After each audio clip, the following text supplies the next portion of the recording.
Hello दोस्तों, आपका study with Hemant YouTube channel में बहुत बहुत स्वागत है। देखिए, ये जो डेली 11 बजे रात को क्लास चलेगी, ये प्रीमियर क्लास होगी, आधे घंटे की क्लास होगी। और इसमें जीके जीएस के ऐसे प्रश्न जो पिछले किसी भी एग्जाम में पूछे जा चुके हैं, किसी भी, चाहे वो आपका एसएससी हो, रेलवे का एग्जाम हो या कोई भी एग्जाम हुआ है, जो जीके जीएस के प्रश्न पूछे गए हैं, उनका जो किरण की बुक आती है, उस बुक के सारे क्वेश्चन जो है मैं थोड़ा जल्दी जल्दी कराऊंगा। मतलब अब पहले से वीडियो अपलोड हो चुका है, लेकिन इस बार क्या किया हूँ, 4-5 वीडियो को एक साथ मर्ज करके जो क्लास है वो काफ़ी लंबी बना दी गई, जिससे आपका क्वेश्चन जो है थोड़ा जल्दी जल्दी कवर हो। तो आप इस वीडियो को ज़रूर देखिएगा पूरा। और प्लीज़ मैं आपसे रिक्वेस्ट करूंगा, अगर वीडियो पसंद आती है तो लाइक ज़रूर करना और बेल आइकन को क्लिक करके सब्सक्राइब चैनल को ज़रूर कर लीजिएगा, ऐसी कई वीडियो देखने के लिए। इसके अलावा मैं अनअकैडमी पे भी पढ़ाता हूं, तो आप मुझे डेली सुबह 9 बजे, डिस्क्रिप्शन में लिंक दे रखा हूं, या सिंपल आप हेमंत कुमार मिश्रा सर्च करोगे तो आपको जो है मेरी क्लासेस वहां पे मिल जाएंगी। डेली सुबह 9 बजे एसएससी जीडी के लिए, ठीक है, जो अभी आपका एग्जाम होना है उसका टेस्ट होता है। तो अगर आपसे कोड पूछे तो study19 कोड आपको अप्लाई करना है। वो कोड अप्लाई करके आप मुझे अनअकैडमी पे फॉलो कर सकते हैं। और बिल्कुल ये कोड जब आप अप्लाई करोगे ना, ये बिल्कुल फ्री है, ठीक है, कोई पैसा नहीं लगना है। आप मेरी सभी क्लास बिल्कुल फ्री में देख सकते हैं, क्योंकि वहाँ पे मैं सभी स्पेशल क्लास ही लेता हूँ, जिससे आपको कोई पेमेंट ना करना पड़े। तो चलिए आज की क्लास शुरू करते हैं। Thank you everyone. किसने की? दोस्तों, जो सोडियम की खोज थी उसका श्रेय जाता है हम्फ्री डेवी को। जी हाँ दोस्तों, सोडियम जिसका रासायनिक सूत्र था Na, वो पृथ्वी पर पाया जाने वाला 6वां सबसे प्रचुर मात्रा का तत्व है। और अगर इसके खोज की बात करें तो पूर्ण शुद्ध जो सोडियम है, इसको सर हम्फ्री डेवी के द्वारा जो है कि खोजा गया था। कब? तो वो हो जाएगा 1807 ईस्वी में। तो सोडियम की खोज किसने की थी? तो राइट आंसर हो जाएगा हम्फ्री डेवी।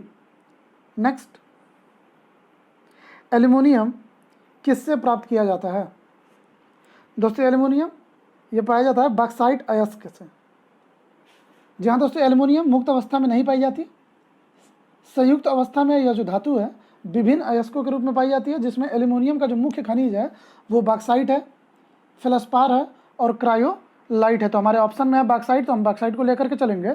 तो एल्युमिनियम किससे प्राप्त किया जा सकता है? तो राइट आंसर हो जाएगा बॉक्साइट से। नेक्स्ट क्वेश्चन, रेलवे पटरियों को जोड़ने के लिए प्रयुक्त होने वाली अभिक्रिया में कौन सा अवकारक शामिल होता है? तो दोस्तों, ये होता है हमारा कार्बन। जी हाँ दोस्तों, रेलवे पटरियाँ जो कि लोहे की बनी होती हैं, इन्हें जोड़ने के लिए लोहे को विस्थापित करने हेतु अपचायक के रूप में हम एल्युमिनियम का प्रयोग करते हैं। दोस्तों, अत्यधिक ऊष्मा के कारण लोहे के ऑक्साइड बनने से इसका अपचयन एल्युमिनियम धातु द्वारा किया जाता है। तो राइट आंसर हमारा क्या हो जाएगा? वो हो जाएगा ऑप्शन सी, यानी कि कार्बन। रेलवे पटरियों को जोड़ने के लिए प्रयुक्त होने वाली अभिक्रिया में कौन सा विकारक शामिल होता है? तो राइट आंसर हो जाएगा हमारा एल्युमिनियम। नेक्स्ट, पीतल में क्या होता है, या फिर पीतल में क्या पाया जाता है, या फिर पीतल का अगर कम्बिनेशन की बात करें तो कौन कौन सा होता है? तो वो हमारा हो जाएगा तांबा और जिंक। जी हाँ दोस्तों, पीतल तांबा और जिंक का एक मिश्रित रूप है। इसमें तांबा और जिंक का जो अनुपात होता है वो गुण के आधार पर अलग अलग रहता है। तो राइट आंसर क्या होगा? पीतल में क्या पाया जाता है? तो हो जाएगा तांबा और जिंक। काफ़ी इंपॉर्टेंट क्वेश्चन है दोस्तों, आपके एग्जाम में बार बार रिपीट करता है, तो ध्यान रखें पीतल में क्या होता है? तो हो जाएगा तांबा और जिंक। नेक्स्ट, कांच प्रबलित प्लास्टिक बनाने के लिए किस प्रकार के कांच का प्रयोग किया जाता है? दोस्तों, वो होता है रेसा कांच। जी हाँ दोस्तों, कांच प्रबलित प्लास्टिक बनाने के लिए हम रेसा कांच, जिसे हम फाइबर ग्लास के नाम से जानते हैं, फाइबर ग्लास। तो राइट आंसर क्या होगा? फाइबर ग्लास यानी कि रेसा कांच, ऑप्शन डी। नेक्स्ट, तांबा किसके द्वारा शुद्ध होता है, या फिर किसके द्वारा शुद्ध किया जाता है? तो दोस्तों, तांबा को सिद्ध करने के लिए जो विधि होती है वो होती है विद्युत अपघटन। जी हाँ दोस्तों, तांबा जो कि मुक्त और संयुक्त दोनों अवस्थाओं में पाया जाता है, और इसके शोधन हेतु विद्युत अपघटनी परिष्करण किया जाता है। तो राइट आंसर क्या होगा? विद्युत अपघटन से। नेक्स्ट क्वेश्चन, इलेक्ट्रॉन को प्राप्त करने की प्रक्रिया क्या कहलाती है? दोस्तों, इलेक्ट्रॉन को प्राप्त करने की जो प्रक्रिया है वो अपचयन कहलाती है। यानी किसी रासायनिक अभिक्रिया में तत्व या फिर यौगिक द्वारा इलेक्ट्रॉनों को ग्रहण करना और उसका रिडक्स जो होता है वो उसका रिडक्शन कहलाता है। रिडक्शन जिसे हिंदी में अपचयन कहते हैं। तो राइट आंसर क्या होगा, इलेक्ट्रॉन को प्राप्त करने की प्रक्रिया अपचयन कहलाती है। नेक्स्ट, निम्नलिखित में से किस धातु का गलनांक सबसे कम है? दोस्तों दिए गए जो ऑप्शंस हैं उसमें पारद जो है, तो पारद यानी कि मरकरी का जो गलनांक होता है वो सबसे कम होता है। दोस्तों इसके बाहरी कोष के इलेक्ट्रॉन की जो बंधन ऊर्जा होती है वो अधिक होती है, इसीलिए इसके इलेक्ट्रॉन जो है धातु बंधन में भाग नहीं लेते हैं। तो निम्नलिखित में से किस धातु का गलनांक सबसे कम है? तो वो हो जाएगा मरकरी। नेक्स्ट, अमलगम मिश्र धातु है, इसकी आधार धातु क्या होगी, या फिर इसमें आधार धातु क्या है अमलगम में? तो दोस्तों इसकी जो आधार धातु है वो है पारा यानी कि मरकरी। जी हाँ दोस्तों, मरकरी अन्य धातुओं के साथ क्रिया करके धातु अमलगम बनाती है। तो राइट आंसर क्या हो जाएगा, ऑप्शन बी। नेक्स्ट, जंग लगना। देखते हैं दोस्तों, जो भी हमारा सामान होता है, साइकिल वगैरह आप रख देंगे काफ़ी दिनों तक तो उसमें जंग लग जाता है, या फिर कोई भी लोहे का ऐसा सामान। तो जंग लगना क्या है? तो ऑप्शंस हैं विद्युत अपघटन, ऑक्सीकरण, रेडॉक्स अभिक्रिया या फिर अपचयन। दोस्तों जो जंग लगना है वो रेडॉक्स अभिक्रिया है। जी हाँ दोस्तों, जंग लगना एक रेडॉक्स अभिक्रिया होती है। दोस्तों लोहे में जंग जो है आयरन ऑक्साइड के हाइड्रेट से होती है, और इस अभिक्रिया में ऑक्सीजन के द्वारा लोहे का ऑक्सीकरण किया जाता है। तो जंग लगना क्या होता है? तो वो हो जाएगा रेडॉक्स अभिक्रिया, यानी कि ऑक्सीकरण और अपचयन दोनों होता है इसमें। तो राइट आंसर क्या होगा, ऑप्शन सी। नेक्स्ट, लोहे में बहुत शीघ्र जंग कहाँ लगती है? तो दोस्तों ये लगता है समुद्र के जल में। जी हाँ दोस्तों, लोहा जल या हवा की मौजूदगी में ऑक्सीजन से अभिक्रिया करता है, तो इसी के फलस्वरूप क्या होता है, हमारा जंग लगने लगता है उसमें। और जंग लोहे के संरक्षण में अहम भूमिका निभाती है ऐसा जल जिसमें नमक उपस्थित हो, यानी कि समुद्री जल। आपको पता है कि समुद्र का जो जल होता है वो खारा होता है, आयोडीन पाया जाता है उसमें, तो इसीलिए नदी के जल में लोहे में शीघ्र जंग लग जाती है। तो राइट आंसर होगा समुद्र के जल में, समुद्र के जल में। नेक्स्ट, जब लोहे में जंग लगती है तो उसके भार पर क्या प्रभाव पड़ता है?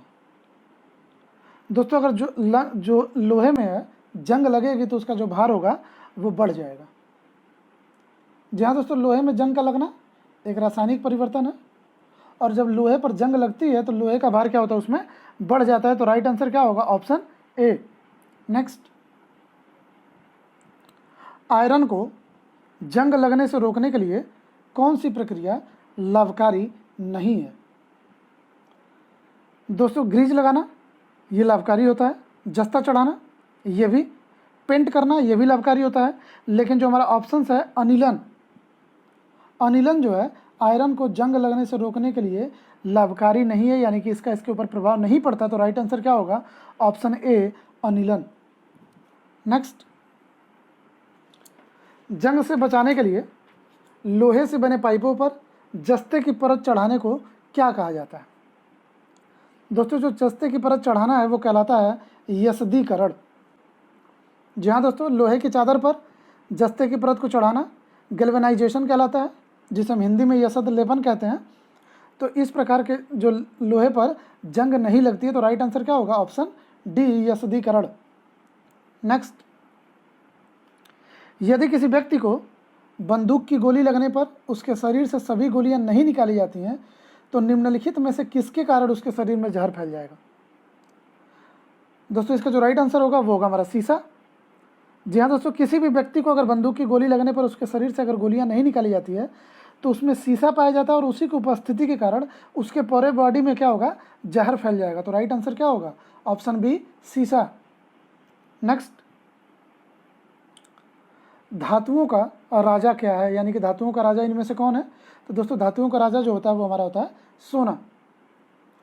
जी हाँ दोस्तों, यह किसी भी मिश्र धातु से मिलकर नहीं बना होता, और यह एक्वारेजिया में घुलनशील होता है। तो राइट आंसर क्या होगा, धातुओं का राजा क्या होगा, तो वो हो जाएगा सोना।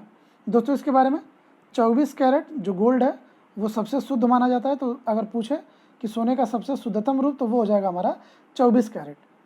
नेक्स्ट,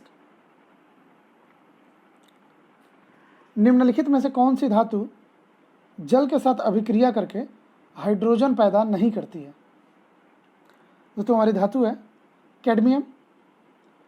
जी हाँ दोस्तों, सभी क्षारीय धातु जल से क्रिया करने के बाद हाइड्रोजन पैदा करते हैं, जबकि जो कैडमियम है उसका आयनन विभव कम होने के कारण यह जल से हाइड्रोजन को विस्थापित नहीं कर पाता है। तो राइट आंसर क्या होगा? कैडमियम। यानी कैडमियम जो है जल के साथ अभिक्रिया करके हाइड्रोजन पैदा नहीं करता।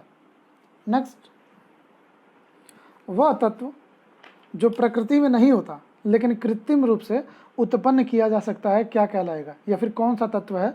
तो राइट आंसर होगा हमारा रेडियम। जी हाँ दोस्तों, रेडियम एक ऐसा एलिमेंट है जो प्रकृति में उपलब्ध नहीं है, यह कृत्रिम रूप से यूरेनाइट से प्राप्त किया जा सकता है। तो राइट आंसर क्या होगा? रेडियम। नेक्स्ट, कौन सा एलिमेंट धात्विक और अधात्विक दोनों रूपों में रासायनिक व्यवहार करता है? दोस्तों वो तत्व है हमारा बोरान। जी हाँ दोस्तों, बोरान तत्व जो है धात्विक और अधात्विक दोनों रूप में रासायनिक व्यवहार करता है। और दोस्तों अगर इसकी बात करें आवर्त सारणी में, तो ये आवर्त सारणी के 13वें समूह में पाया जाता है। 13वें समूह में। तो राइट आंसर क्या हो जाएगा? बोरान। दोस्तों आज के लिए बस इतना ही। उम्मीद है आपको आज की वीडियो पसंद आई होगी। दोस्तों अगर आपको वीडियो पसंद आई हो तो उसे लाइक करें, कमेंट करें और शेयर करें। और अगर अभी तक आपने हमारे चैनल को सब्सक्राइब नहीं किया है, या फिर आप हमारे चैनल पर पहली बार विजिट कर रहे हैं, तो दोस्तों चैनल को सब्सक्राइब जरूर कर लें ताकि आने वाले नए नए वीडियोज़ के नोटिफिकेशन आपको मिलते रहें। वीडियो देखने के लिए धन्यवाद। जय हिंद।